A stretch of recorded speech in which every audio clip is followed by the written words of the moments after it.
Laugh it off. Just laugh it off. Go with the vibes. So if I fuck you, would you be considered colonizer pussy? Bro, I said laugh it off. I didn't say go unhinged. What the fuck? Hi guys, and welcome to another episode of ValiDate. So I'm actually excited for just to see how the rest of this date goes in the zoo with Smalls. Because we are at the zoo with Smalls, and we have our two kids, Jaleel and Jabari, I believe. I'm trying to remember names, and we are playing as Amari. So I'm really excited to see just how the rest of this little zoo date is going. You return his playful shove and continue walking into the zoo. A large plaza stretches before you. Ooh. There's a round, regal-looking building with a glass-domed roof immediately in front of you. Why don't we go in there first? Sounds good to me. The door to the building opens on a cool stone lobby decorated with plaques celebrating the zoo's conservation efforts. Further ahead are two glass doors staffed by an attendant. The attendant leads you all into a vestibule and scans the second set of doors before allowing you to enter the exhibit. The room is round, lined floor to ceiling with climbing vines. Pools of water line the bases of the walls, and another pool sits in the center of the floor. It's near exploding with water lilies and palms and other tropical flora. Hundreds of butterflies zip around the space, flitting between flowers and dashes of nectar on the walls and colorful t-shirts. Mama, there are so many! His eyes grow wide with amazement as a butterfly lands on his outstretched hand. Be gentle, my lamb. Butterflies are very fragile. Your sons slowly wander around the room. The space is small enough that you can keep your eyes on them easily, even when they aren't directly next to you. Jabari and Jaleel wander over the pool in the center of the room and peer at a butterfly with brilliant blue wings resting on a water lily. They stand transfixed at the edge of the water as the butterfly slowly opens and closes its wings. You look over to Biggs and notice that a few butterflies have landed in his hair. Oh, I called you Smalls, my bad. You're Biggs. I totally forgot. Biggs, stand still for a second. You pull out your phone and snap a picture before Biggs has a chance to move. Oh. Biggs is looking fabulous. Ooh. That is a very nice shot, Amari. Looking good. Check it out. Nice, but I think Jabari has me beat. You turn to look at where Biggs is pointing. Jabari is standing still with both arms held in front of him. Dozens of colorful butterflies rest on him, decorating his arms, shoulders, and the top of his head. Jaleel stands beside his brother, uncharacteristically still as he observes the gentle flap of the colorful wings before him. You quickly pull out your phone so that you can capture the moment, making a note to have it printed so you can send copies to your mom and to your auntie Babalwa. I still don't know if I'm saying that word right. The butterflies leave after a few moments when Jabari starts to get tired of standing so still. Goodbye, my friends. Once you're sure there are no lingering passengers on either of your sons, you usher them towards a door in the back of the room. Much like the one you used to enter the room, the door is staffed by an attendant who makes sure that no butterflies are escaping before allowing you to pass into the next part of the building. The previous room was pretty warm, but the next one is so humid. You can also see the moisture in the air. Tropical plants and bodies of water surrounded a roped off walkway that weaves through the large space.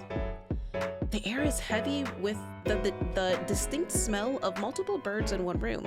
Caws and squawks fill the space, bouncing off of the walls, creating a symphony of nature that rumbles through your entire body. Mama, look!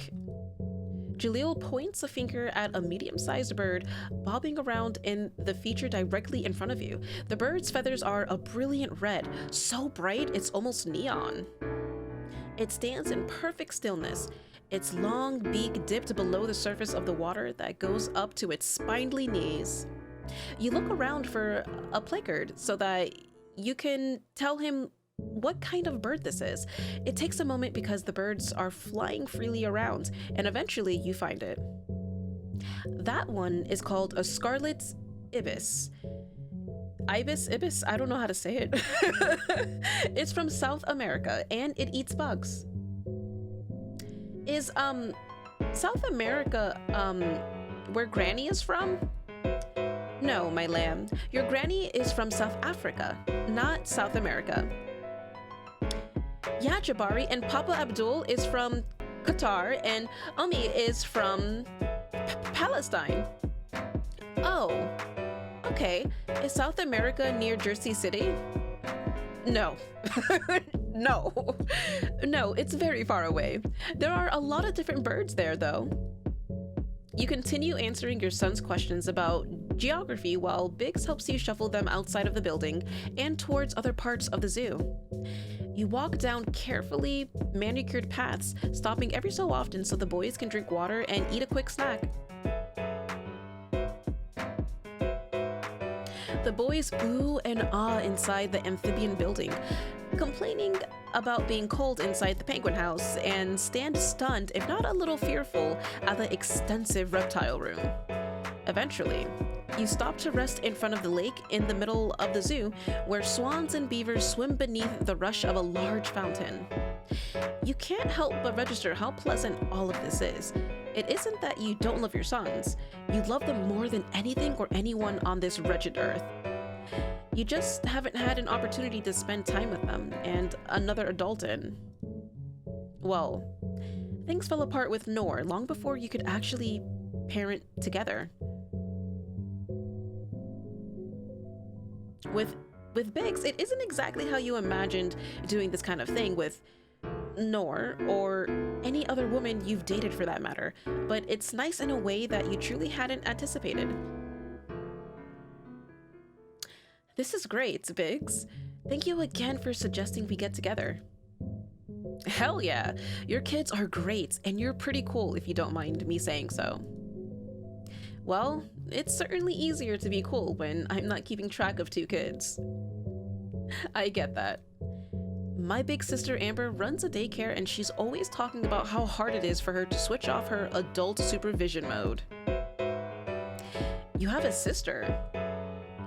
Unbidden, you imagine what she might look like.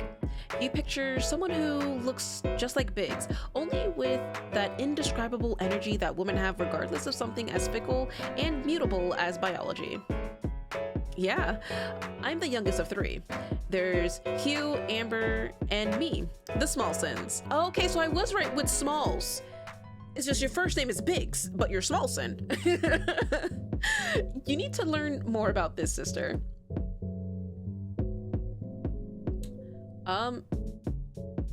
Let's ask about Amber. Tell me more about Amber. What's she like? I mean, we have pretty similar personalities. She's really supportive, nice, you know, stuff like that. Is she like, you know...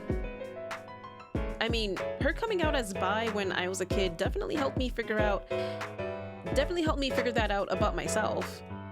Like, it's one thing to have your family accept you and tolerate you, but it's totally different than having them actually understand how you feel. So yeah, having Amber there for me, you cut him off before he can finish. Wait, oh, I am so sorry. I am so sorry, Biggs. I ruined the dates. Oh, shit. Oh, shit. I'm sorry. I was genuinely curious about her. I didn't think Amari was going to be thirsty over her. Is she single?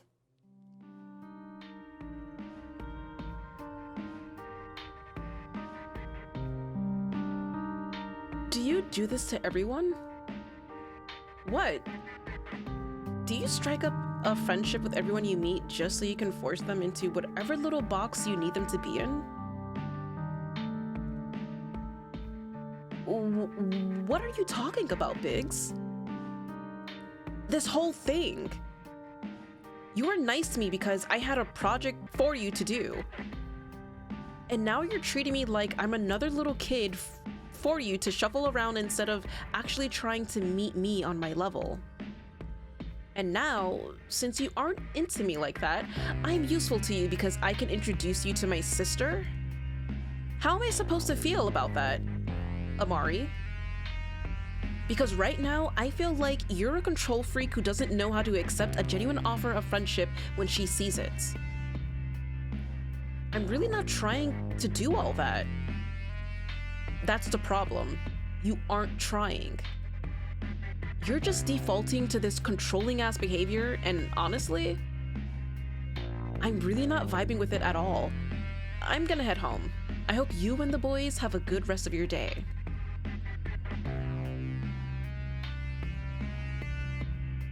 You sputter as he says goodbye to Jaleel and Jabari before he turns and walks back towards the zoo entrance. It's okay, Mama. Next time will be better. Oh, I'm so sorry, boys. I picked the wrong one. Beefing at the zoo? I got an achievement for that.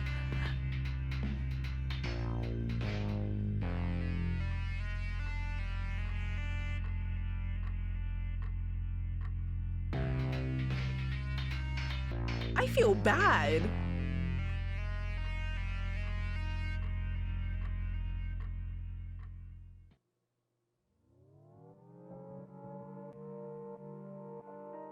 All right, so, can we go back to a different person?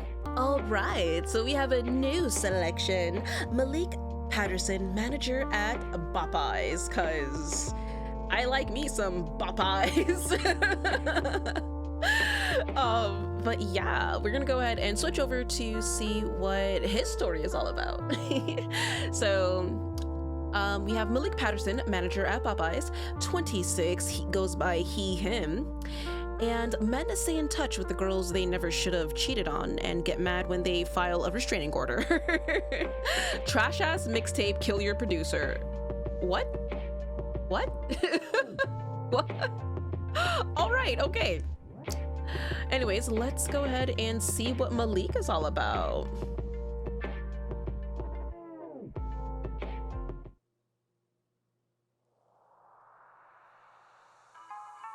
Meeting Malik. Content warnings, alcohol.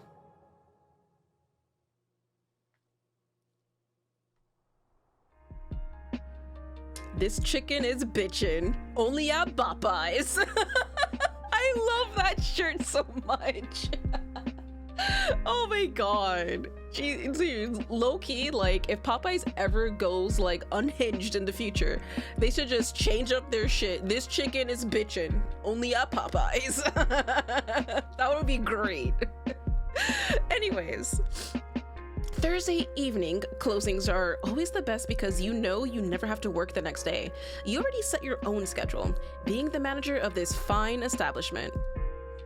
Your boss always complimented you on how well you ran this place while keeping it somewhat clean. You don't value your job and you do the bare minimum to get by, but you somehow bullshit enough to the point where people can't tell that you're bullshitting. That is a major win for you. You double check that everything is cleaned up before locking up for the night. Without the weak light of the exit sign, it would be pitch black out front. It's giving strobe lights. It's not like you need it anyway. You know this place like the back of your hand, navigating through the darkness to the back entrance with your bag slung over your shoulder. You slam the door shut before making your way to your car. The parking lot lights illuminate the path towards your car, the lone car in the empty parking lot of the Popeye side. You glance over and see a few cars scattered near the bar. Your feet stop as you ponder grabbing a drink before you head out. Are we going to the bar? Driving under the influence is probably not the best idea. You've already got a bottle of Benny at home with your name on it. You do have tomorrow off, so you think you can drink on a weeknight without feeling too much guilt. Besides, you haven't had a chance to work on music all week, and a bit of sipping whilst doing so won't hurt anyone. You keep it moving. Your phone. You dig it out of your pocket to see who thinks they can text you this late. It can't be the group chat because you always have that muted. No disrespect to the homies, but your phone is too busted to handle all of those notifications. You do manage to check it every few hours, even while at work though. It's Alice, baby mama number 2. How many baby mamas do you have, sir?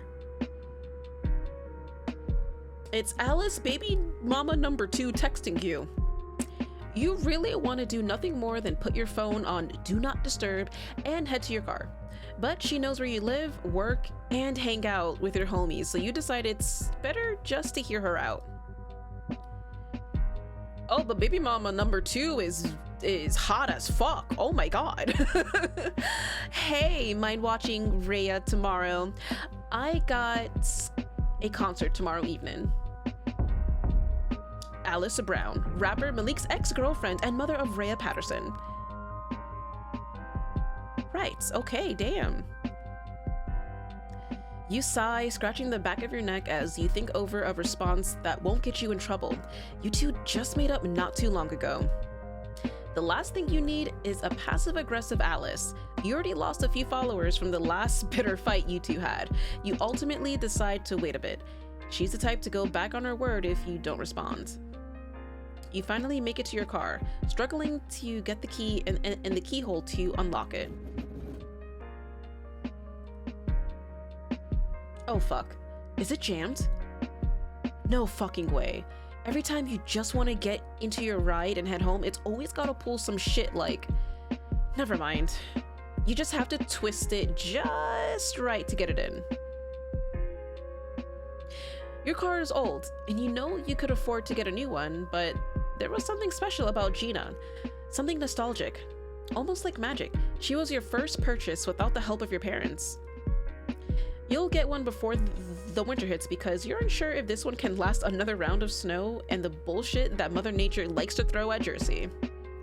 You start your car, waiting for it to warm up as you pull out your phone, and to no surprise, Alice has sent a few more texts.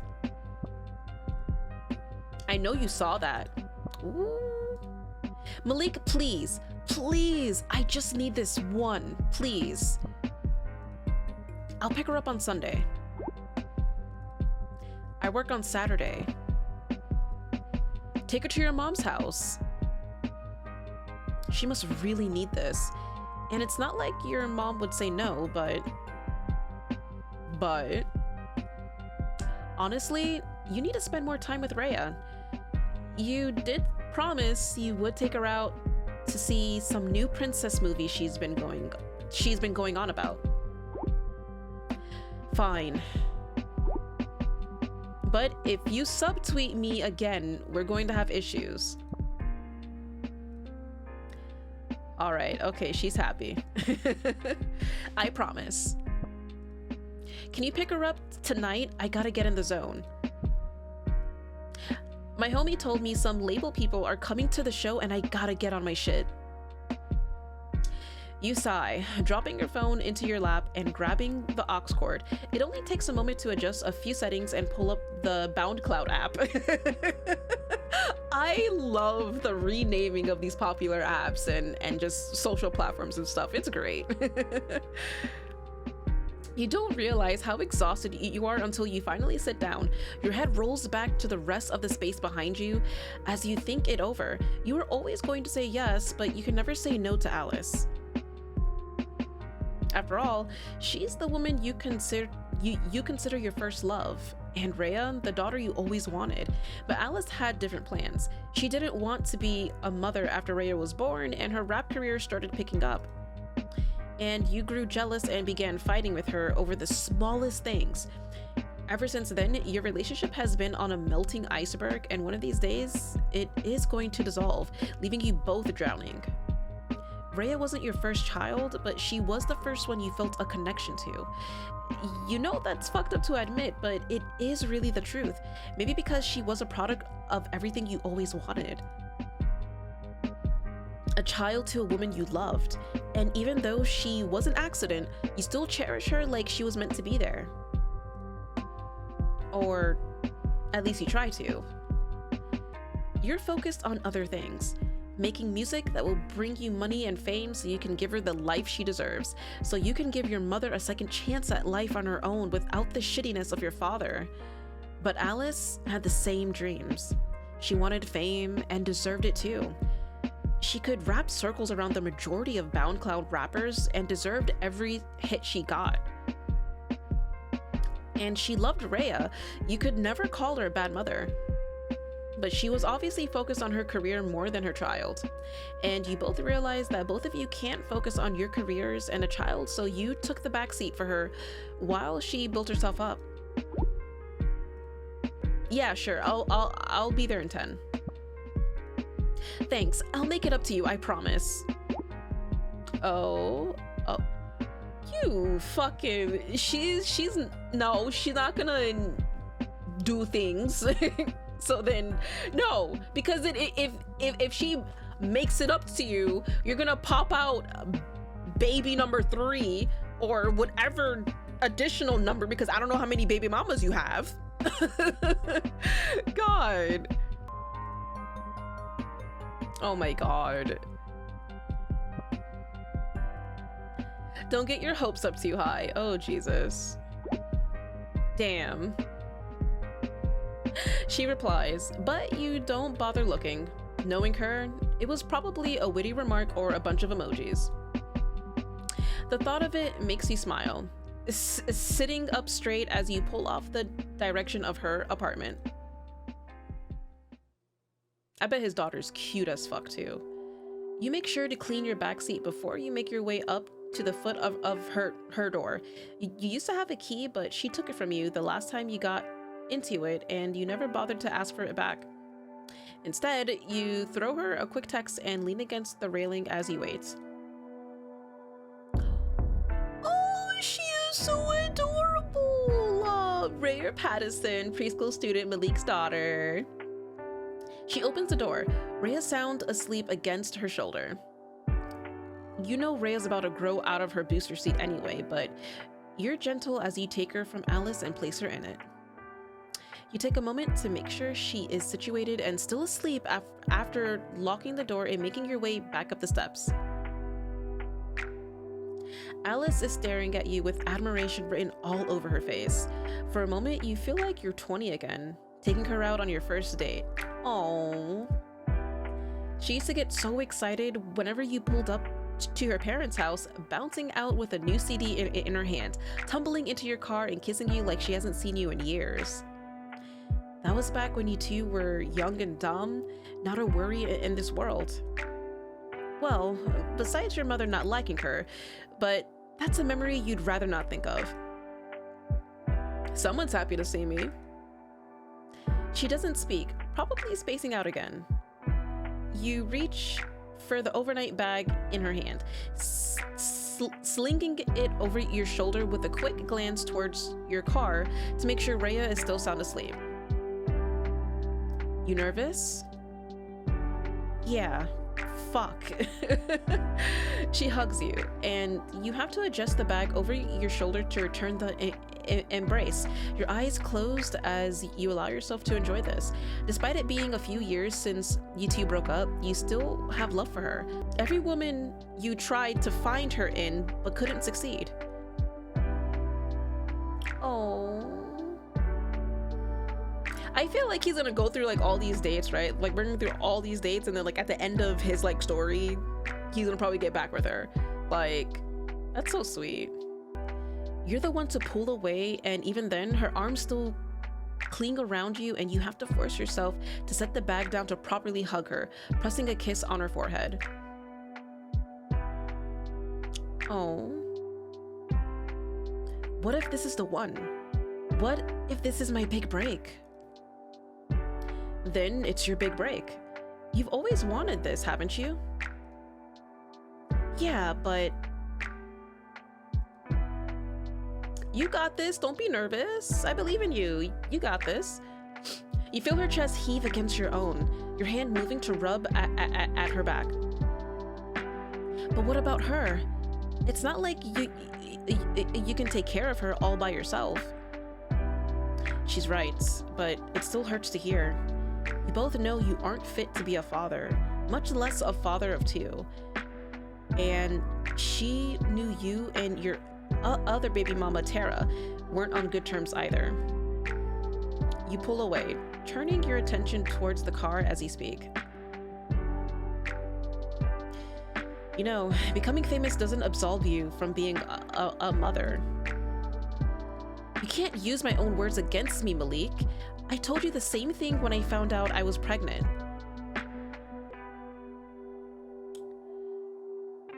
Yeah, but I mean, like, why would you, like, I mean, yes, famous and you work and stuff, but, like, you can still be there for your baby.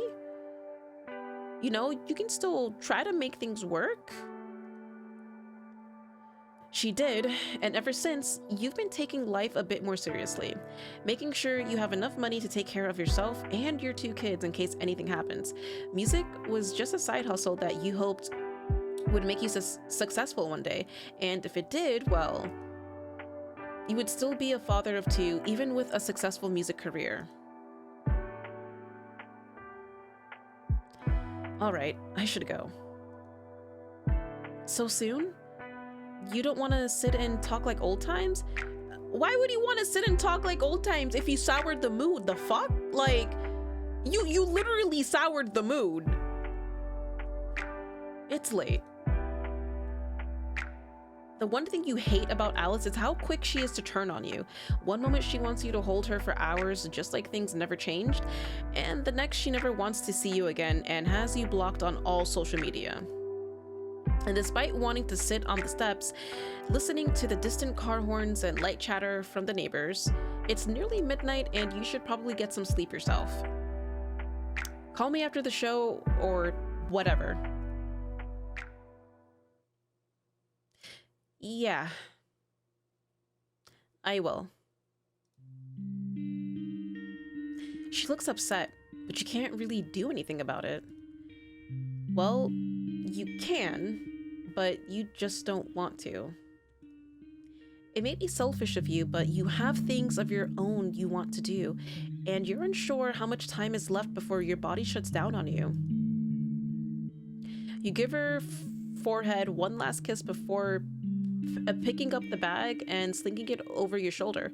Once you reach the bottom of the steps, you look back to see her still standing there, leaning against the doorway as she looks at you. Her usual smile, the smile that you fell in love with all of those years ago, is gone. You feel guilty, but not guilty enough to do anything about it. You toss Rhea's bag beside her before getting in the driver's seat, shooting her one last glance before driving off. The ride home is short, but it gives you some time to think. A stoplight switches to red. You stop and glance back at your sleeping daughter in your rearview mirror. A piece of hair falls over her face, and you reach back to sweep it out of the way. Your life is in your control, yet you continue to make bad and selfish decisions. How long before that catches up to you? The little big break. Oh,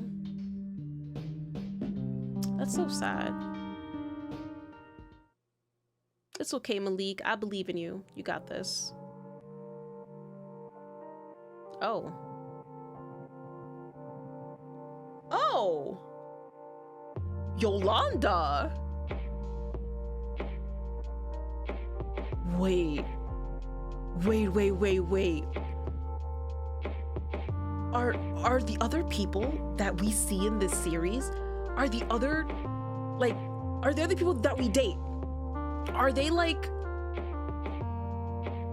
they get around with each other? Oh, this is interesting. Oh, okay. Oh, Yolanda, oh, is there anyone else? Is it just Yolanda? Oh, okay. Yolanda, ooh, yes. Oh shit.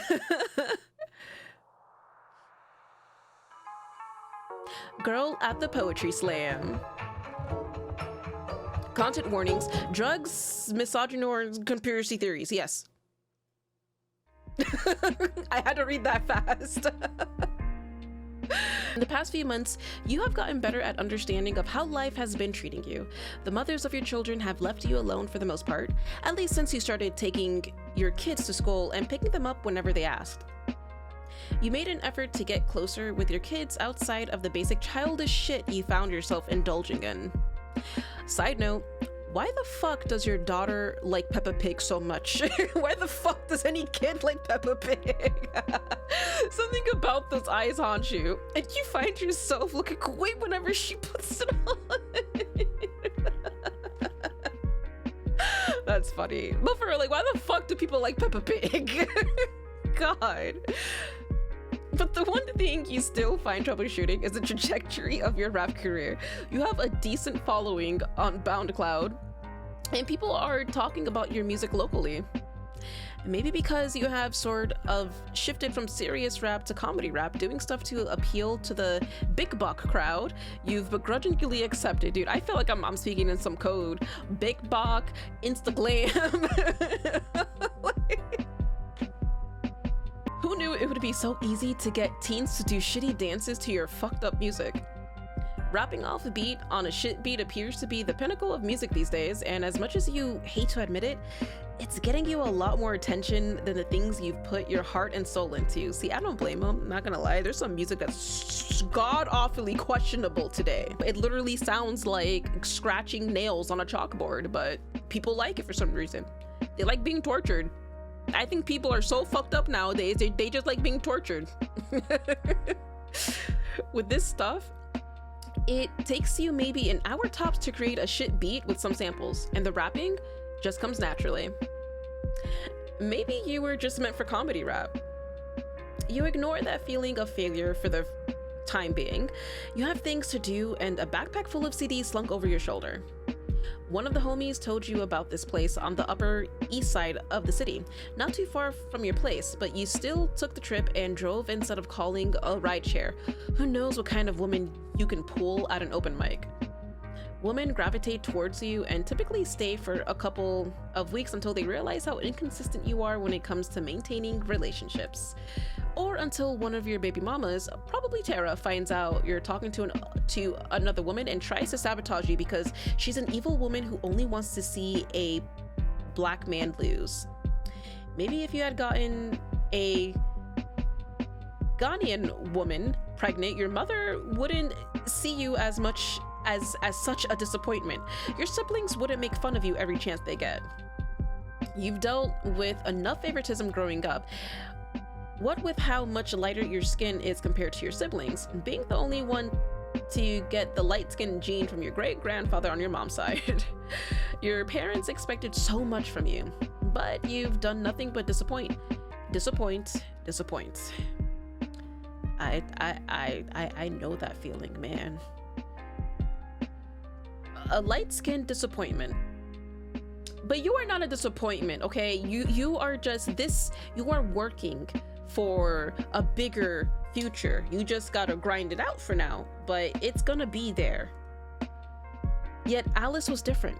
She never saw your flaws. She was your first love, the woman you wished your mother approved of. They never got along. You've known Alice since you were in high school, but didn't actually start talking to her until you both graduated. Becoming local rappers brought you both closer, and soon you fell in love with her. But the love never felt mutual, no matter how much she tried to convince you that it was. You knew her love wasn't for people, but for her craft, and it showed more when you got her pregnant and she didn't seem to care about the child you both had. That's rough.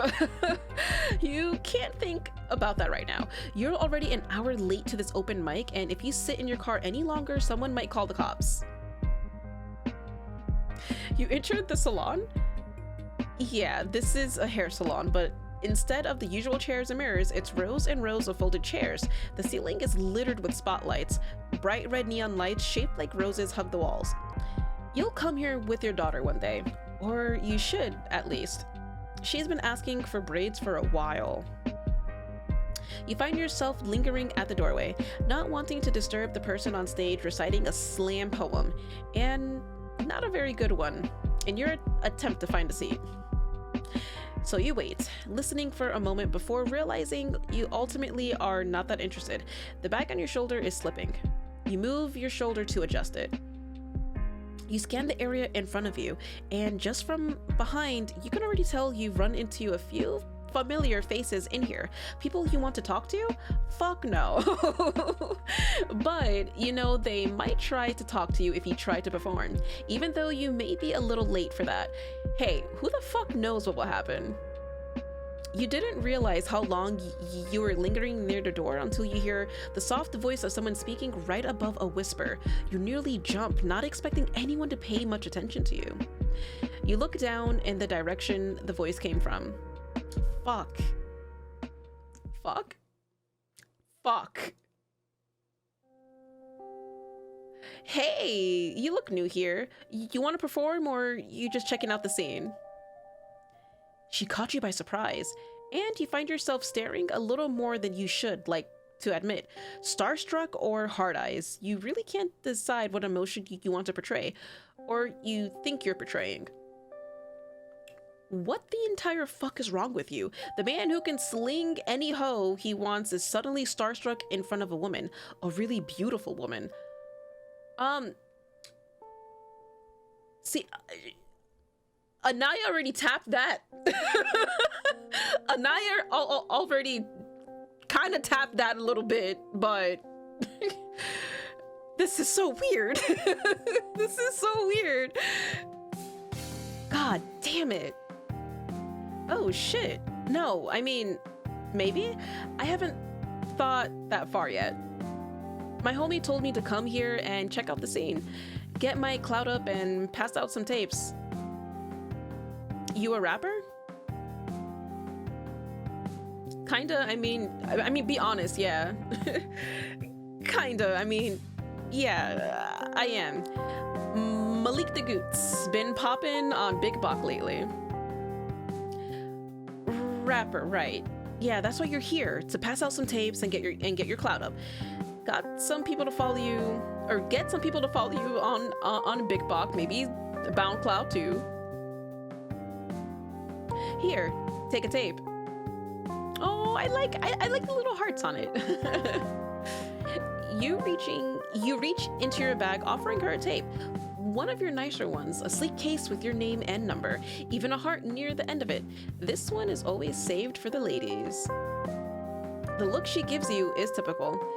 You're the only one in the city actively handing out mixtapes, and the majority of people don't even have working CD players in their cars anymore.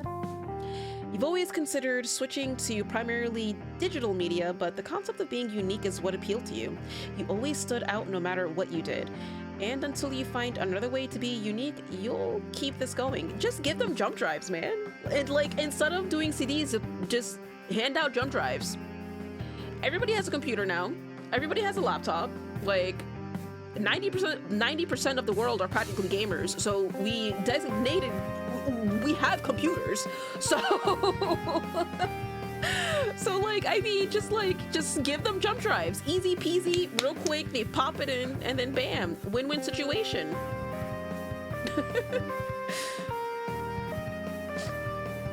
Got a name?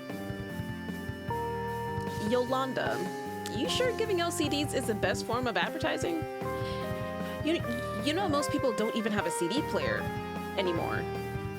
What about BoundCloud? I've been thinking about it. Something about keeping it physical makes it more authentic, you know? What if the white man decides to close the internet and everything we kept on it is gone. At least I still got my music in physical form. You've read your fair share of theories about how the internet is controlled by a select few companies who can decide to shut it down whenever they want to. And the thought of that is daunting at times. That is actually pretty shitty. Holy shit. Losing all of your progress, your fans and haters, it's scary enough to keep you awake at night.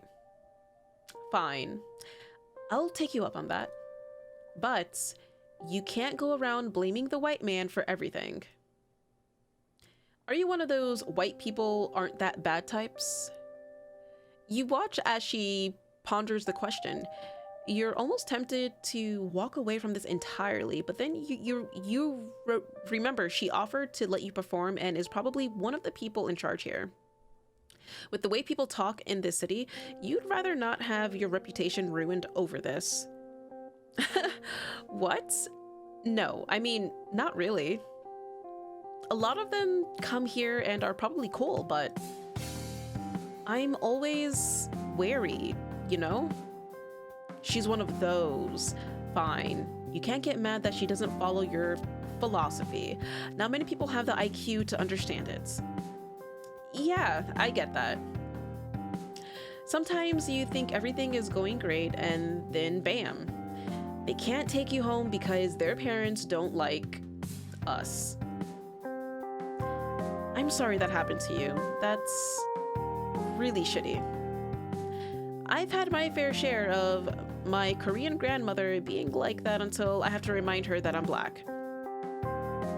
You let out a small laugh at that, reaching a hand up to rub at the back of your neck.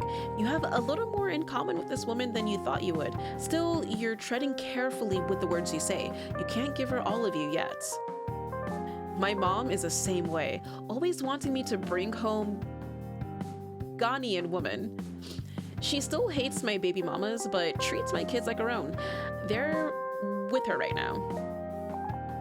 I'm not Ghanaian, but I'm French and Korean. Oh, that is a very interesting mix. A very conflicting, interesting mix, but very interesting mix.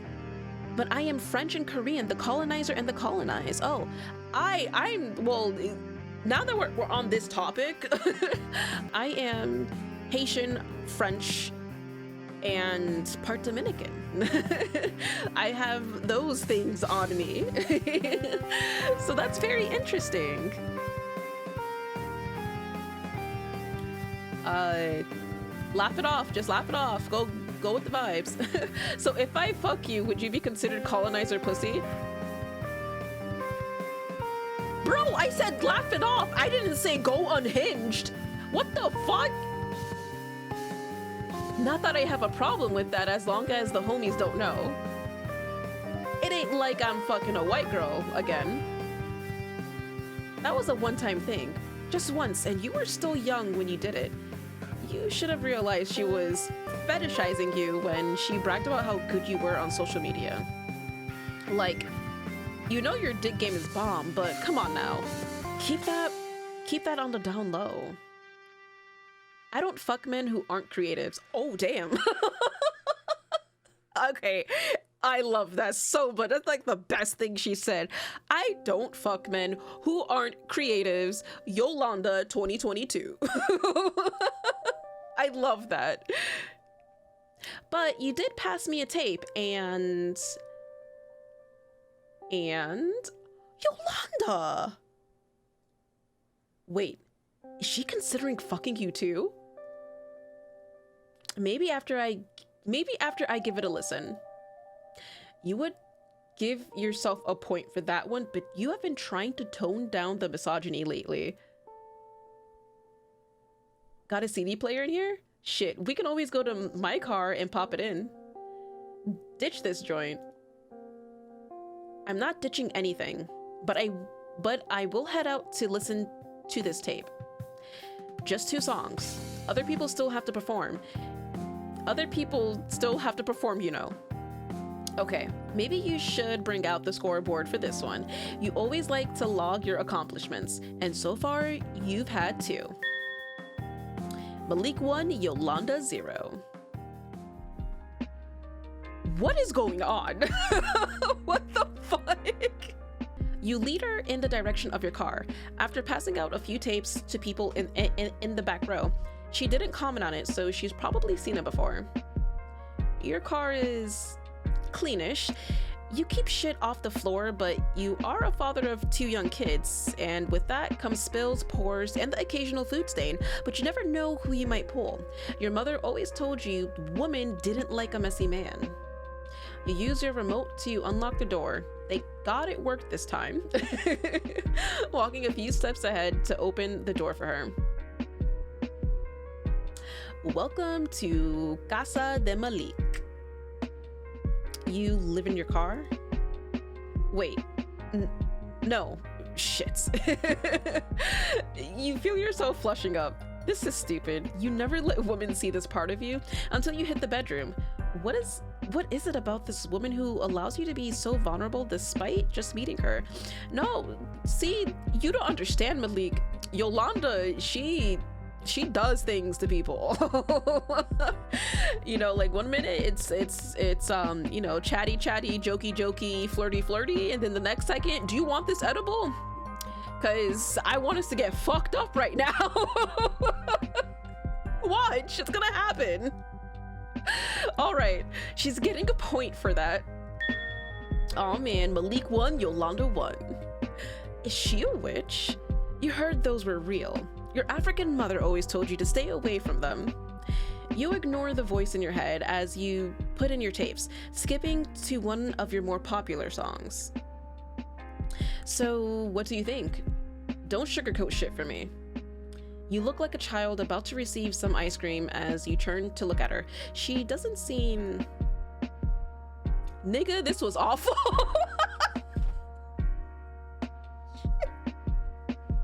Wait. Oh shit. Oh my god. She didn't say this was bad. She didn't say, it's okay. No, she said, nigga, this was awful. Oh my god. Ouch.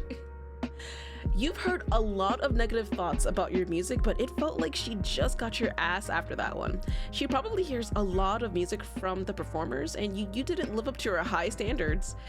But not everyone can be a lover. You shrug it off as you look towards the car parked in front of yours. You take a deep breath. Swallow that pride, Malik. Nobody wants to see that. Fine, fair. Not everyone has to like my style. It isn't about your style. I know what you're going for. It's just, you need to find the beat to match. I've heard a lot of rappers, and I'm in here every Friday. Fuck, I have to get back. You're not given the chance to reply before she's leaving your car and walking back towards the shop. You jog to meet up with her, stepping ahead of her to open the door. You're smooth with it as you lean down to whisper in her ear, the nervousness of earlier disappearing into the evening sky. Now your confidence is in full light-skinned mode. Yeah, because that's what brought it up. Hey, you gotta use it to your advantage sometimes. I'm not done with you. Oh, wait. Malik? Wait. What? Malik! Oh god.